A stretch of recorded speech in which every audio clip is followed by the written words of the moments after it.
هفته‌نامه ایرلندی و چپگرای ویلیج در تاریخ 6 فروردین 1397 در سایت خود مقاله‌ای به قلم جوزف دیبارکا منتشر کرد به نام سمت تاریک رسانه‌ها.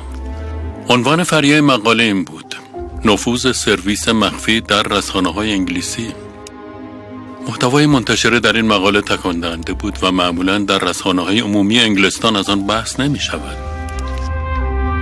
این مقاله با داستان فردی به نام دیوید فلوید آغاز می‌شود که جاسوس شوروی در انگلستان بود، اما اعتراف کرده و به اصطلاح خود این مقاله تبواب می‌شود و سرویس اطلاعات انگلستان او را در روزنامه دیلی تلگراف به کار می‌گیرند.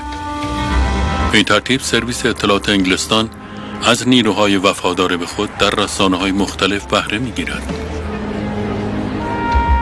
همچنین در این مقاله آمده بود که یک نشریه غیرمجاز و زیرزمینی در انگلستان به اسم لابستر اسم جاسوسان فرهنگی MI6 و MI5 را در رسانه‌های مختلف آن دوران منتشر کرد. 30 نفر از این نام‌ها کسانی بودند که ضمن ارتباط با سرویس‌های اطلاعاتی انگلستان با شبکه BBC کار می‌کردند. یکی از افسران ارشد MI6 به نام خانم دافنی پارک که اسم مستعار او بانوی اژدها بود، در هیئت مدیره BBC حضور داشت. در رده‌های پایین‌تر در ساختمان ریاست BBC در لندن و نیز در حوزه‌های مختلف برنامه‌سازی در این تلویزیون دولتی نیروهای وابسته به سرویس‌های اطلاعاتی انگلستان دیده می‌شدند. در نهایت این مقاله می‌پرسد آیا واقعاً BBC ابزار جامعه اطلاعاتی انگلستان است؟ و پاسخ می‌دهد که متأسفانه بله.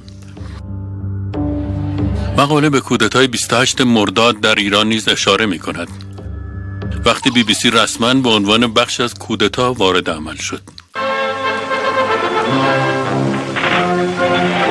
در این هنگام که خبرفرستی به وسیله رادیو به زبان فارسی از بریتانیای کبیر آغاز می شود، بنگاه رادیوی انگلستان به تمام گوش دهندگان ایرانی و فارسی زبانان در هر جای جهان که باشند دوستانه درود می گوید. مردم ایران در 28 مرداد 32 چشمه ای از مقاومت بریتانیا در مقابل از دست رفتن منافعش را چشیدند. باز در این مقاله آمده بود که یکی از لکه‌های سیاه کارنامه BBC کشتار سال 1344 در اندونزی بود.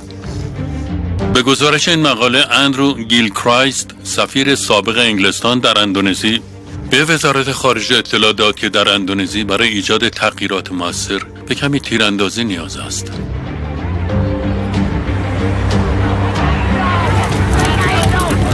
تصمیم بر آن شد تا برخی از اخبار را در رسانه‌های غربگرا پررنگ کنند، با این مضمون که کمونیست‌ها نقشه قتل عام شهروندان اندونزی را می‌کشند.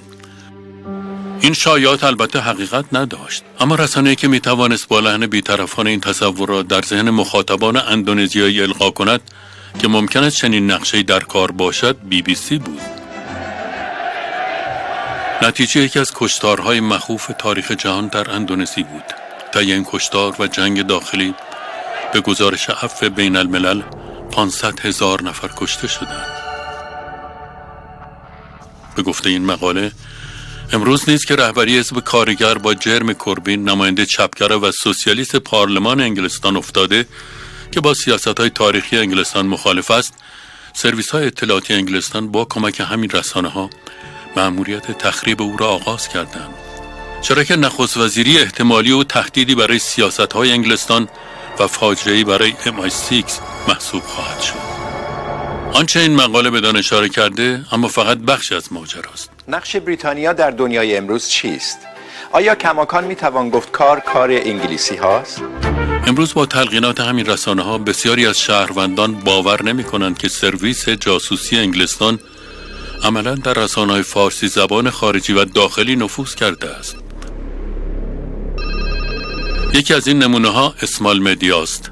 شرکت اسمال مدیا یا رسانه‌های کوچک بخش مهمی از عملیات غرب را تشکیل می‌دهد. من می‌خوام براتون بگم اولین باری که اصلا صدام پخش شده از BBC کی بوده؟ به دلیلی درست ماده تاریخش یادمه، ژوئن 1991 بود. عملیاتی برای نفوذ به بدنه رسانه ایران. مجله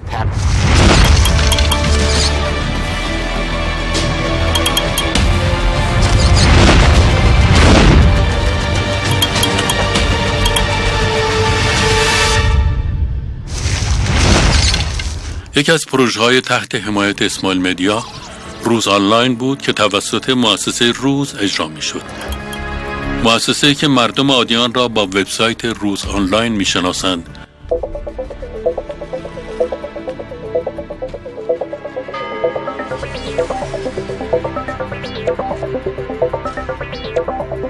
و از همان زمان تأسیس در سال 1384 سرفصل‌های مؤسسه روز 3 مطلب اساسی بود. اول اینکه مؤسسه روز باید عناصر رسانه ایرانی را در راستای تغییر نظام رفتاری جامعه و براندازی خاموش نظام جمهوری اسلامی ایران آموزش داده و توانمند کند. دوم اینکه عناصر همدل و همسو در داخل کشور را تحت عنوان کارآفرینی و عناوین مشابه فعال کرده و به کار گیرد. سوم اینکه بر مسائل مرتبط با ایجاد جامعه مدنی با محوریت حقوق بشر و آزادی مدنی تمرکز کند. برای همین پروژه‌های مهمی به عهده روز بود که باید خارج از دید نهادهای نظارتی ایران در داخل کشور اجرا می‌شد.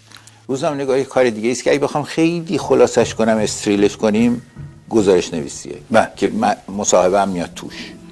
این روزنامه‌نگاریه به نظر من. وقتی روزنامه‌نگاری اینطوری نگاه کنین که من اینطوری نگاه کردم و اینطوری هم به بچه‌ها یاد دادم و اینطوری هم خودم خونده‌ام. مدیر مؤسسه روز اما کسی نیست جز مسعود بهنود. یه مصاحبه دیگه‌ای هست که علی ملیحی کرده است با آقای بهزاد نووی. اون هم مصاحبه خیلی افشاگری است برای کسایی که علاقه‌مندن. شخصیتی که بخش مهمی از فعالیت‌های رسانه‌ای تلویزیون فارسی BBC را به عهده دارد. ممنون آقای بهنود. مسعود بهنود 28 مرداد 1325 در تهران متولد شد. از کلاس دوم دبیرستان تعلیم تربیت سابق که در حقیقت معنیش اینه که 11-12 ساله بودم، روزنامه‌نگاری می‌کردم به عنوان خبرنگار روزنامه اطلاعات در مدارس و بنابراین خبرهای مختلف رو میفرستادم افتخاری.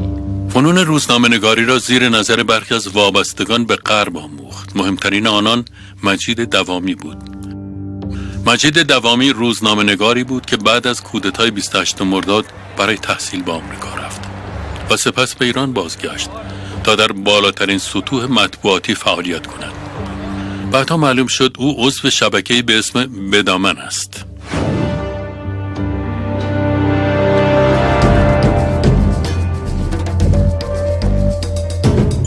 بدامن یک شبکه نفوذ سرویس اطلاعات خارجی انگلستان MI6 در ایران بود که بعدها سازمان جاسوسی آمریکا CIA نیز با آن همکاری کرد و پول زیادی را به میان آورد. مسئولیت شبکه بدامن با شاپور ریپورتر عضو اطلاعاتی انگلستان در ایران بود. عملیات اصلی بدامن برای مبارزه با جنبش ملی شدن صنعت نفت آغاز شده بود و کارش انتشار اخبار کذب و دروغ پراکنی علیه دولت ملی دکتر مصدق و شخصیت‌های حامی ملی شدن صنعت نفت بود. در بخش تبلیغات بدامن اقدام به چاپ مقالات و کاریکاتورهای مختلف می‌کرد و حتی در بخش عملیاتی خود به ایجاد اغتشاش توسط عناصر خیابانی اقدام می‌کرد. اما بدنه اصلی این شبکه را روشنفکران و مطبوعاتی‌های تشکیل می‌دادند که با شاپور ریپورتر و سرویس اطلاعاتی انگلستان و آمریکا همکاری کردند. یکی از این مطبوعاتی‌ها مجید دوامی بود که بعدها در قامت استادی مسعود بهنود قرار گرفت. یکی دیگر از اساتید بهنود عبدالله والا بود که شرکت نشریه پرچم خاورمیانه و صاحب کاباره نایت کلاب در آبادان بود. اما اهمیت اصلی او به خاطر عضویت در کلوب روتاری بود. روتاری از نمونه‌های قدیمی همین سازمان‌هایی است که امروزه با عناوین جذاب و دلفریب اقدام به جاسوسی و نفوذ می‌کنند.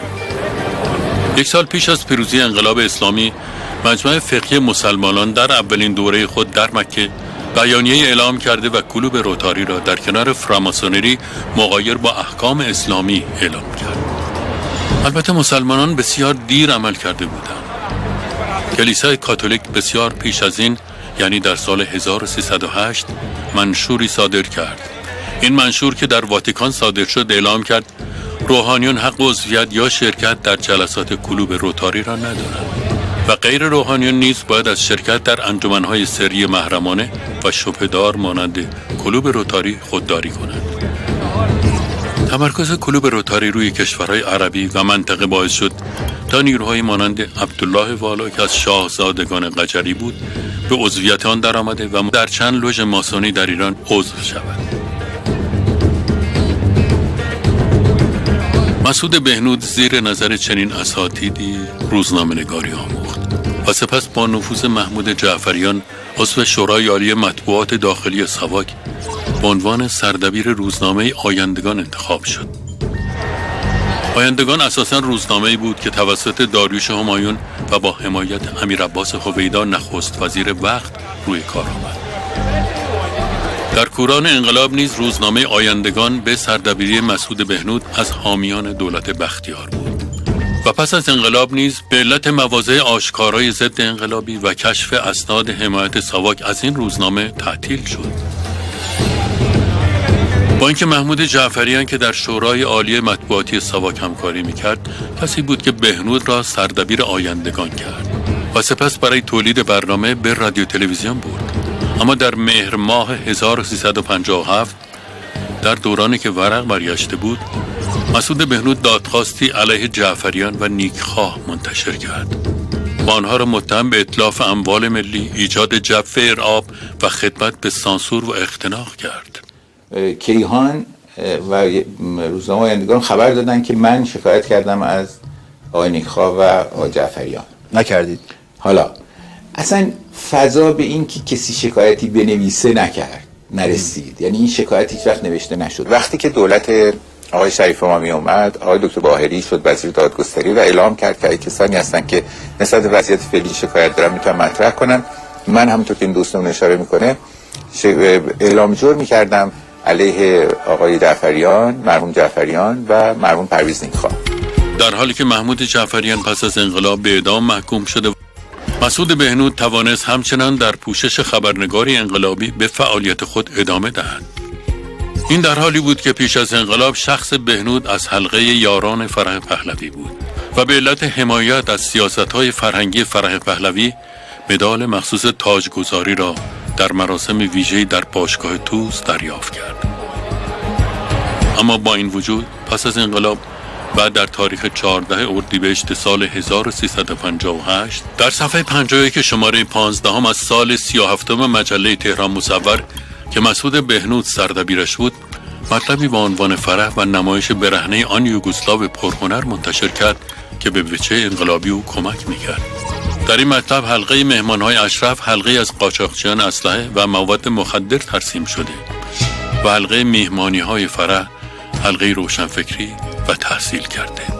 اما سپس از حضور یک مرد یوگسلاو با حالتی زنانه در این مهمانی سخن میگوید که تحت تاثیر کوکائین شروع به رقصیدن کرد و با خاموش شدن چراغ‌ها لباس‌های خود را درآورده و پس از نیم ساعت رقص چراغ‌ها روشن شد. فرح از خود بیخود شده بود و نویسنده میگوید که نمیداند این حالت فرح از تاثیر مخدر بود یا رقص آن مرد یوگسلاو زنانه‌وار. قطعاً انتشار چنین مطالبی برای بهنود به نوعی همراهی با فضای جدید پس از انقلاب محسوب میشد. در این حال برای گروه‌های تجزیه طلب سوابق مبارزاتی میساخت و مخفیانه از آنان حمایت میکرد. هنگامی که قائله آذربایجان و هواداران آیت الله شریعت مداری آغاز شد و از مهمترین حامیان مطبوعاتی این قائله بود و برای تضعیف موقعیت امام خمینی برای شریعت مداری لقب امام را به کار برد. او در سالهای نخست انقلاب با نمایش آشوب‌های کردستان و خوزستان و ترکمن صحرا به شکل اغراق شده وضعیت کشور را سیاه و خراب معرفی کرد. در دوره حالا برگردیم به رژیم گذشته با بالاترین سطوح دربار ارتباط داریم، با آقای هویدا رابطه خوبی داریم، با خانواده پهلوی به حال ارتباط داریم. بعد انقلاب میشه. کلیه این که داری میگی خیلی امر کلیه. او از ارتباط مشاور فرح پهلوی احسان نراقی با برخی عناصر داخلی در دوره اصلاحات نیز اطلاع داشت و به برخی از این ارتباطات اشاره کرده است. وقتی 2 خرداد شد، یعنی اون شبی که به اصطلاح قطعی شد دیگه پس فرداش، یعنی بنابراین اول خرداد سال 76 در این شب وقتی قطعی شد، احسان از پاریس من تلفن کرد، آقای دکتر نراقی، و به من گفتش که مثل این که داره قطعی میشه خاتمی. گفتم که به نظر اینطوری میرسه که آره بالاخره مردم پیروز شدند و اینا. گفتش که دختر جوان داره. گفتم یعنی چی این حرف؟ گفت نه واقعا میگم دختر دانشگاه رو داره.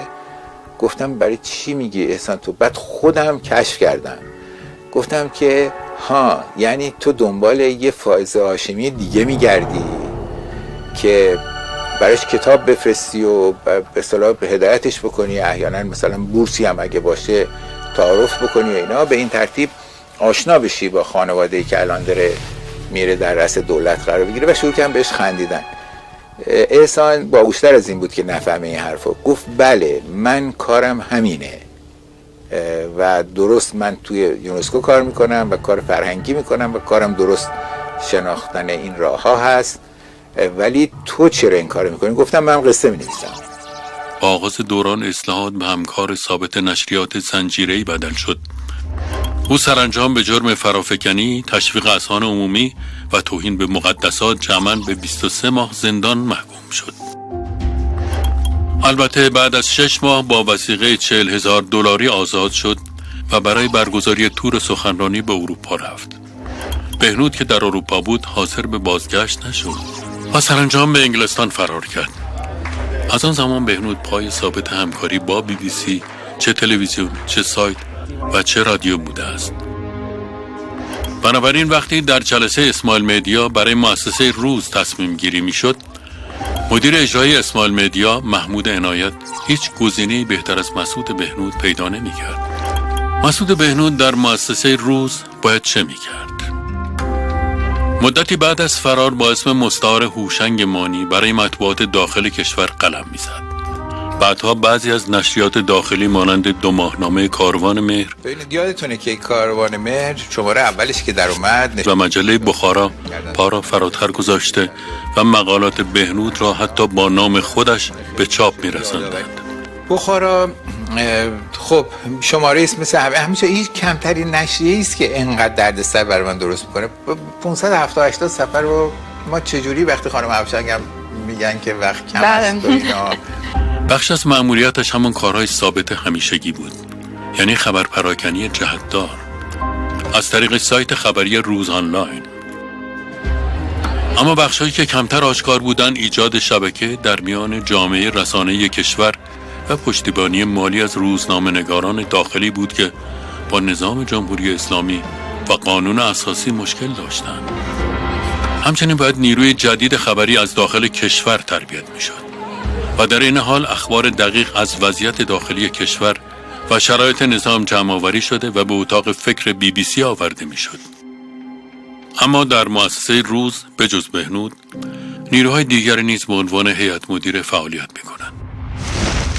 به نظر من این خیلی مسئله عجیبی بود که چجوری ممکنه یک نفر پدرش در قدرت باشه در ایران و بخواد این بحث تحریم رو به نحوی از طریق آمریکایی‌ها پیگیری بکنه. نیک آهنگ کوثر کاریکاتوریست نیز یکی از اعضای هیئت مدیره روز است.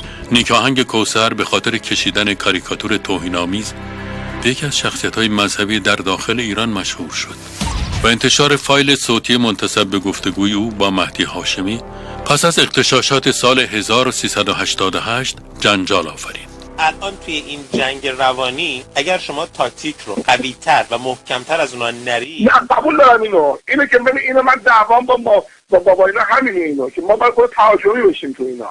خب نه تنها تهاجمی، فقط تهاجم مهم نیست. ولی اینکه تو میگی که ما خود من وارد بازی بشم، من شخصا چون وظیفه‌ام چیز دیگه نشدم تا حالا. خب کارهایی که من کردم 100 برابر بهتر از سخنرانی‌های شما.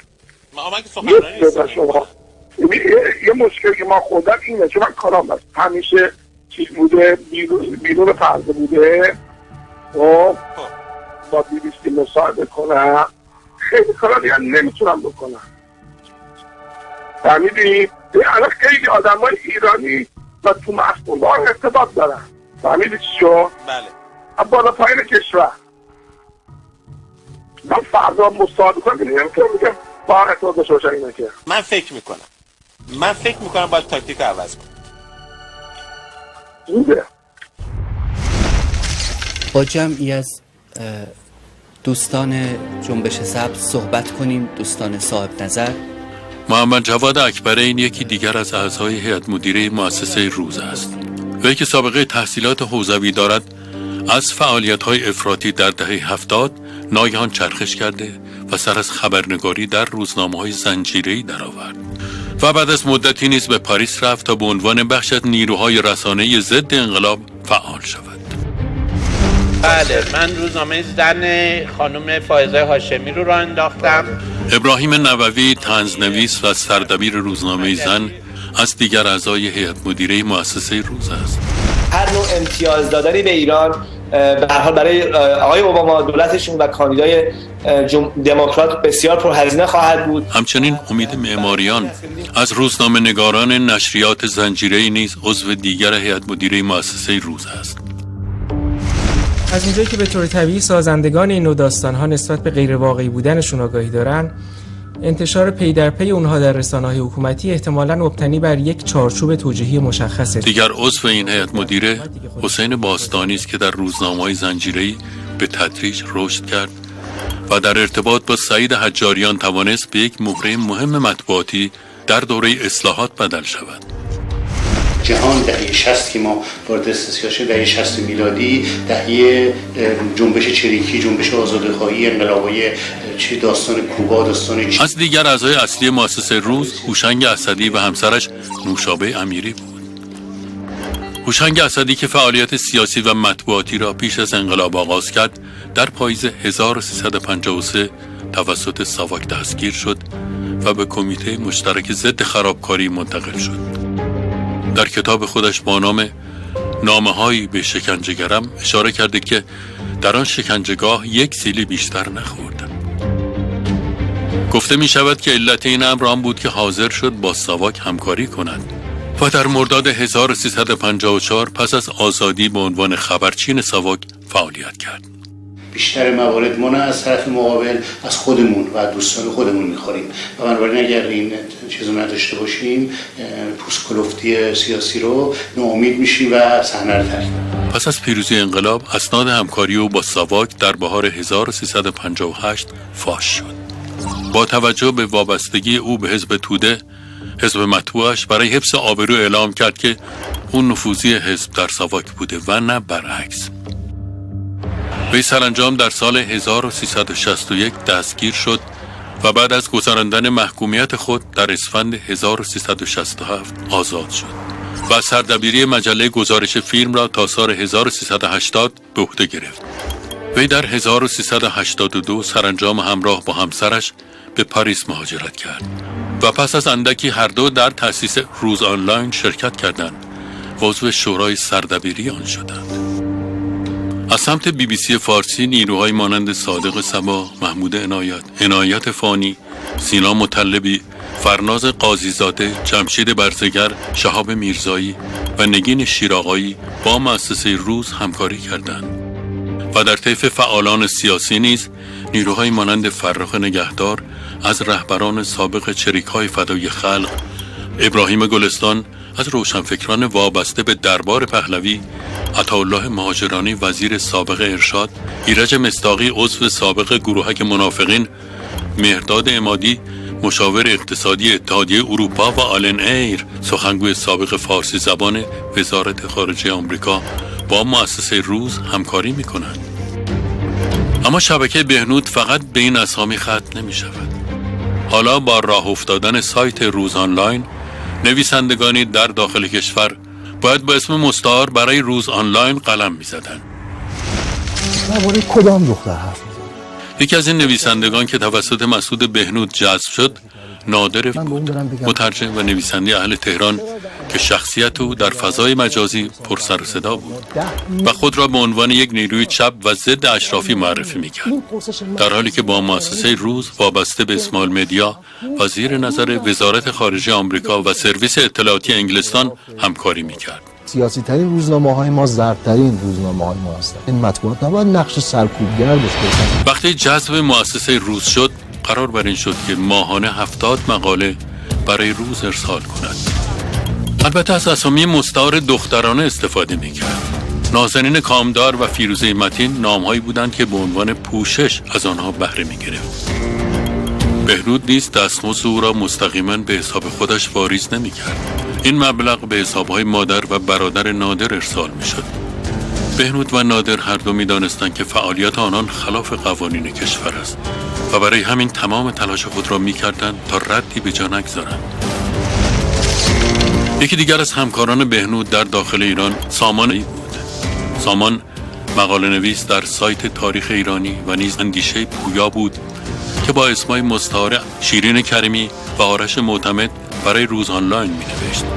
او نیز ماهانه ده‌ها مقاله و گزارش و نیز ترجمه مقالات خارجی و گزارش‌های سیاسی را با رعایت ضوابط امنیتی از طریق کافینت برای مسعود بهنود ارسال می‌کرد. و باز یکی دیگر از همکاران مخفی بهنود و روز آنلاین در داخل ایران احسان بود که در ازای دستمزد با اسم مستعار در روز آنلاین مطلب می‌نوشت. طی حکمی او به سمت مشاور مطبوعاتی هیئت امنای دانشگاه آزاد منصوب شد. سال 1393 نیز رئیس مناطق آزاد او را مأمور راه‌اندازی خبرگزاری شورای عالی مناطق آزاد و ویژه اقتصادی کرد. در این مدت همکاری مخفیانه او با روز آنلاین با اسم دخترانه مستعار مهناز ملکوتی ادامه داشت.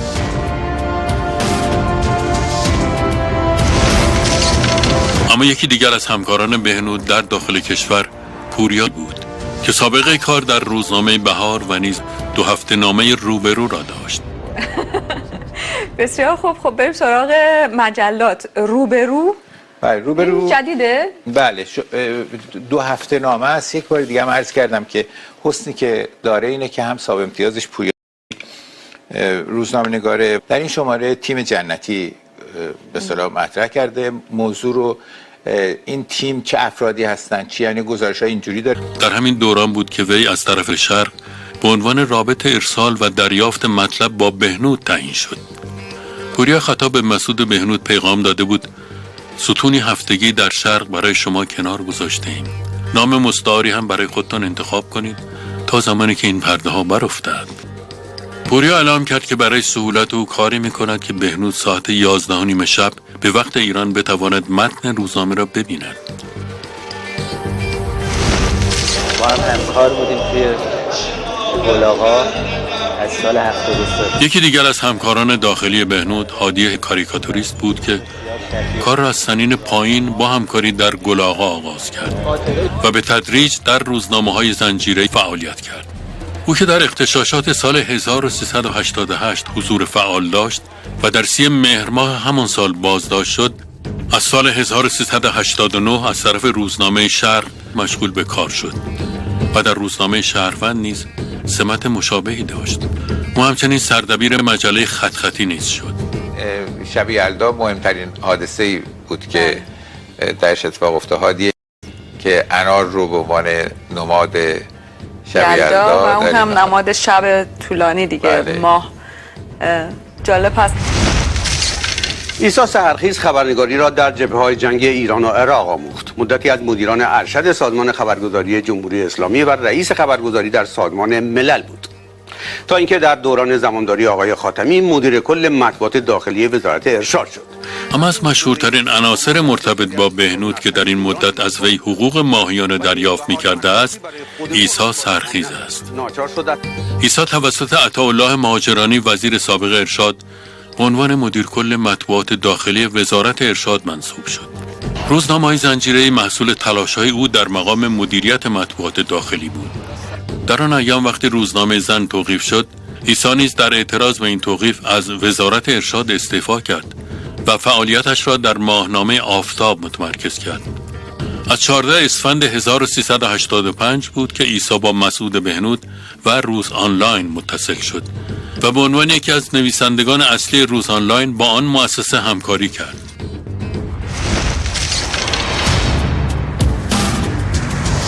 شبکه مؤسسه روز در داخل کشور بسیار گسترده بود. هرچند مدیریت اصلی این مؤسسه زیر نظر مسعود بهنود است، اما تحت فرمان محمود عنایت عمل می کند و حتی برای مرخصی از او اجازه می گیرد. این نسبت سازمانی در واقع به رابطه اداری او در داخل شبکه تلویزیونی BBC فارسی نیز مرتبط می شود. برنامه دیدبان از برنامه‌های دائمی شبکه BBC زیر نظر محمود عنایت ساخته می شود و محتوای آن ابتدا باید به تایید عنایت برسد. نشریات مختلف داخلی با مسعود بهنود و برنامه دیدبان هماهنگ هستند و بهنود درباره نحوه عملکرد این نشریات با آنان به طور خصوصی مشاوره می‌دهد و طبیعتا نام این نشریات در برنامه دیدبان نیز برده می شود. اما یک اتفاق جالب هم افتاد. پوریا طنزنویس روزنامه‌های شرق و اعتماد و نیز مجله نیمکت است. اما دومین مجله‌ای که اگر موافقید ببینیم نیمکت مجله نیمکت هست. حالا نیمکت این اولی شماره‌اش که منتشر شد، همون اول کار رفته از سردبیر پوریا رفته سراغ خشایار دهیمی، متفکر و فیلسوف. او همچنین عضو شورای دبیران هفته‌نامه چلچراغ نیز هست. با خوندن جملات و قصه او همه مطالب خود را قبل از انتشار برای مسعود بهنود می‌فرستد و در یک مورد بهنود مطلبی از پوریا در روزنامه شرق را معرفی می‌کند که در واقع در آخرین لحظات انتشار حذف شده بود و اصلا در روزنامه شرق منتشر نشده بود. پوریا در پیامی برای بهنود نوشت که آن مطلب که در مرور مطبوعات اشاره کردید منتشر نشده و فردا منتشر خواهد شد. پوریا در جای دیگر به بهنود میگوید که یعنی یک از غول‌های زندگی من بودید و افتخاری بود که کارم به چشم شما آمد. ولی حقیقتش به عنوان نظر نپسندیدم که آقای دهقان در این سرمقاله یه حساب خورده ای را بقیه صاف کنه. یعنی دیگه حالا لیبرالیسم و نئولیبرالیسم رو بزنیم دیگه، حالا دیگه همکارا و اینا هم خیلی بهتر بود تو این ماجرا خیلی وارد نمی‌کردیم. قبل از اینکه پیش بریم، خب وقتی می‌نویسه همه چپا رو با بالا تا پایین همه رو میزنه دیگه. ولی اینکه شما به یک همکارتون بگین که او برای در نطفه خفه کردن مدرنیته اومده است، ازاره تونده. اسم میبره؟ یعنی بله. همچنین محمد که از شخصیت‌های سرشناس و برجسته مطبوعات کشور است، گاه با بهنود در ارتباط است. محمد یک بار با لحن عذرخواهانه از اینکه مجلاتی به دست اون نرسیده میگوید به جبران این قصور هر طوری که بفرمایید مجلات را میفرستم، نه فقط برای معرفی که برای تجدید دیدار و گفتار با پیر دیر روزنامه نویسی ایران.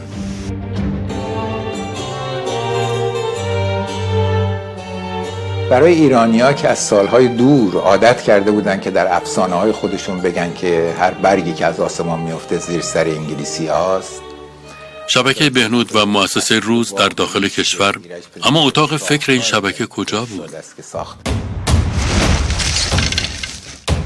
صفحه فیسبوک جامعه روزنامه نگاران در واقع یک صفحه کاملا محرمانه در فیسبوک است که برای ورود به آن به نام کاربری و رمز عبور نیاز است. اینکه مدیران روز آنلاین پشت این صفحه هستند نیز محرمانه است. اهداف این صفحه هماهنگی سوژه مطبوعات داخل کشور، هماهنگی بیانیه‌های روزنامه‌نگاران داخلی و همچنین آموزش و جمع‌آوری خبر از وضعیت داخلی ایران است. واقعیت شوکه کننده درباره این صفحه این بود که تعداد از خبرنگاران روزنامه‌های کشور در این صفحه با بهنود هماهنگ می‌شدند. حالا شاید تیترهای هماهنگ روزنامه‌های متعدد دیگر مایه تعجب نباشد. شاید این تصور به وجود آید که صرفاً با علاقمندان خبرنگاری طرف هستیم. اما واقعیت این است که بنا به اساسنامه جامعه روزنامه نگاران، عضویت در این صفحه حداقل 2 سال سابقه کار خبرنگاری می‌خواهد. افرادی که بین 2 تا 3 سال سابقه خبرنگاری دارند، باید 5 معرف داشته باشند. افرادی که بین 5 تا 3 سال سابقه خبرنگاری دارند، باید 3 معرف داشته باشند.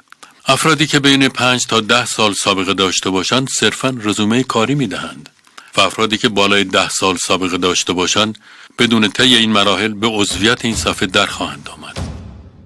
همچنین قوانین سفت و سخت امنیتی بر این صفحه حاکم است. بنابر اساسنامه اعضای این صفحه موظفند هیچ فرد غیر عضو جامعه روزنامه‌نگاران را در جریان پست‌ها و کامنت‌های منتشر شده در صفحه و موضع‌گیری‌های اعضا، حتی لایک‌های آنان برای پست‌ها و کامنت‌های مختلف قرار ندهند. در بخشی به اسم کافه تیتر، این افراد تیترهای روز را بررسی می‌کنند و در بخش هفته نما اخبار و سوژه‌های مقفول در طول هفته را که قابلیت بهره برداری علیه ایران را دارد به بحث می‌گذارند. در پستی هم شماره تلفن همراه نمایندگان مجلس هفتم، هشتم و نهم در اختیار همه قرار می‌گیرد. بخشی نیز برای معرفی فرصت‌های شغلی در رسانه‌های ضد ایرانی وجود دارد که برای خبرنگارانی که قصد خروج از کشور را داشته باشند ارائه می‌شود. فعالیت‌های جمعی خبرنگاران نیز از اینجا هماهنگ می‌شود. مثلا بیانیه اعتراض به بازداشت سراج میردامادی، نحوه برخورد با خبرهای مانند حضور مستشاران سپاه در عراق یا بازرسی منزل فعالان سیاسی ضد ایرانی یا چگونگی حمله به قوه قضاییه از مباحثی هستند که در این صفحه محرمانه فیسبوکی هماهنگ می‌شد.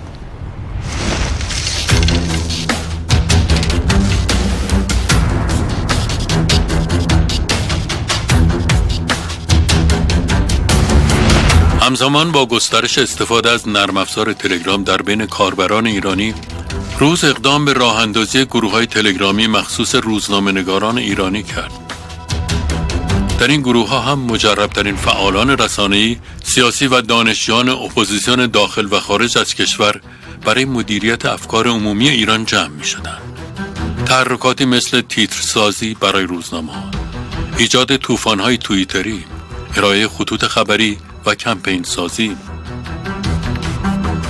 یکی از این گروه‌ها خبرگرام نام داشت که مدیریت آن را باز مسعود بهنود به عهده داشت. اعضای داخلی خبرگرام که مخفیانه در آن عضویت داشتند، روزنامه‌نگاران فعال در کشور بودند. اعضای خارجی آن نیز خبرنگاران خارج نشین نظیر حسین باستانی، هادی نیلی، حنیف مزروعی، نیکی محجوب، امید معماریان و رضا حقیقت نژاد بودند و مهدی تاجیک نیز نقش ادمین گروه را ایفا می‌کرد. طبیعتاً هم این فعالیت‌ها نیازمند کمک‌های مالی زیادی بود. بنیاد سیدا زیر نظر وزارت خارجه سوئد که با پول مالیات مردم سوئد و برای گسترش دموکراسی غربی در جهان تشکیل شده بود، در سال 1391 مبلغ 587,000 یورو به حسین باستانی، نماینده مالی مؤسسه روز، پرداخت کرده بود. همچنین حسین باستانی نیز گزارش عملکرد روز را ارسال می‌کرد. در این گزارش‌ها گرایشات رسانه‌ای مردم و نیز گزارشات مالی وجود داشت. روز در فرم درخواست کمک از حکومت سوئد در 16 اردیبهشت 1391 گروه هدف خود را گروه‌های معرفی کرده که ارزش‌های مدرن را پذیرفتند. در برآورد روز حضور چنین گروه‌هایی را می‌توان از حضور پررنگ مخالفان رژیم ایران در فضای مجازی فهمید. همچنین این گزارش تلاش‌های روز آنلاین برای عبور از فیلترینگ در ایران را هم ترسیم می‌کند. در اسناد کشف شده یکی از مقامات بلندپایه وزارت خارجه هلند خطاب به حسین باستانی می‌نویسد: خوشحالم به اطلاع برسانم که وزارت خارجه هلند تصمیم گرفته برای سال 1392 مبلغ 200,000 یورو به روز آنلاین کمک کند. در یک از گزارش‌های روز به هلند اعلام شده که سایت روز آنلاین تاکنون با 28 نماینده مجلس ایران و 13 نفر از مقامات کشور مصاحبه کرده است. روز در نقشه کار سال 1388 اعلام می‌کند که بعد از انتخابات این سال 24 نویسنده همکار این مؤسسه در ایران بازداشت شدند که 11 نفر از آنان با اسم‌های مستعار کار می‌کردند. مؤسسه روز همچنین در گزارش فعالیت‌هایش اطلاع می‌دهد که کمک بنیاد بدنام هیفوس 100,000 یورو در سال 1392 و 75,000 یورو در سال 1393 بوده است. بنابراین گزارش وزارت خارجه فرانسه بعد از رضایت از کار مؤسسه روز مبلغ 100,000 یورو به این مؤسسه کمک کرده است. همچنین قرار شد تا بنیاد سوئدی سیدا مبلغ 1,200,000 یورو برای سال 93 به مؤسسه روز پرداخت کند. وزارت خارجه آمریکا نیز کمک مالی برای فعالیت‌های رسانه‌ای و سیاسی علیه ایران به عنوان برنامه کمک‌های مالی کوچک درباره ایران اختصاص داده بود که هوشنگ اسدی از سوی مؤسسه روز برای تبلیغ اینکه شکنجه سیستماتیک در ایران وجود دارد از این کمک مالی برخوردار شد.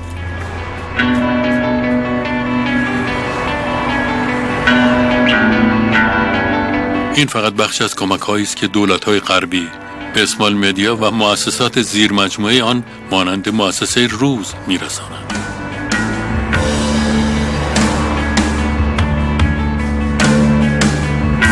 سرانجام با کشف، رصد و اقدام به موقع نیروهای امنیتی کشور این شبکه متلاشی شد و به اعضای داخلی این گروه‌ها هشدار داده شد.